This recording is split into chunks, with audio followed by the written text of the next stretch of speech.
le conseil qu'on peut vous donner, c'est le conseil que Nabi sallallahu alayhi wa sallam, ou la mise en garde, plus précisément. Car la da'wa, les conseils aussi, et la prêche se fait avec un juste milieu. On a ce qu'on appelle at-targhib ou at-tarhib. On a ce qu'on appelle faire la da'wa en évoquant des textes où on appelle les gens à l'espérance, mais on fait la da'wa aussi en faisant peur aux gens. C'est un juste milieu qui est. C'est pour ça que dans le Coran, on voit qu'il est mathani. Allah Azza wa Jalla nous parle des gens de l'enfer et ensuite il nous parle des gens du paradis. Il nous parle des gens des paradis et ensuite il nous parle des gens de l'enfer. Donc on a ce juste milieu, encore une fois, on revient au juste milieu de notre religion. Tomber dans l'extrême dans les actes d'adoration, c'est très très grave. Toute forme d'extrême est interdite. Et le Nabi sallallahu alayhi wa sallam a dit Iyyakum wal ghulu, prenez garde de l'extrême, car les communautés précédentes ont péri suite à l'extrême. L'extrême te pousse dans l'extrême. C'est simple. Une personne qui est dans l'extrême va tomber dans un extrême. Iyyakum wal ghulu, prenez garde. Allah, le Nabi sallallahu alayhi wa sallam nous a interdit cela.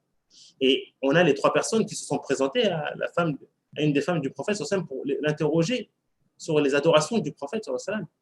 Lorsqu'ils ont pris connaissance des adorations, comme s'ils avaient vu à leurs yeux que ces adorations étaient peu, n'étaient pas nombreuses. Ils se sont dit, ça c'est le prophète, que dire de nous? L'un d'eux a dit, moi je vais jeûner tout le temps. Le second a dit, moi je vais prier tout le temps, sans m'arrêter. Et le troisième a dit, moi je ne vais jamais me marier. Et le Nabi sallallahu alayhi wa sallam, lorsqu'il a entendu cela, est-ce qu'il les a félicités pour leur dire, c'est bien, vous êtes un exemple, vous êtes de bons musulmans, continuez donc dans cette voie? Non, bien au contraire, il a blâmé. Il a blâmé cette pratique. Il a blâmé l'extrême. Car lui-même n'était pas dans l'extrême. Lui-même, le prophète sallallahu alayhi wa sallam, n'était pas dans l'extrême, mais c'était le modèle. Il a évoqué, il a dit, moi je jeûne et je romps mon jeûne. Je dors et je prie la nuit. Et j'épouse les femmes. Toute personne qui s'écarte, qui délaisse ma sunna n'est pas des nôtres.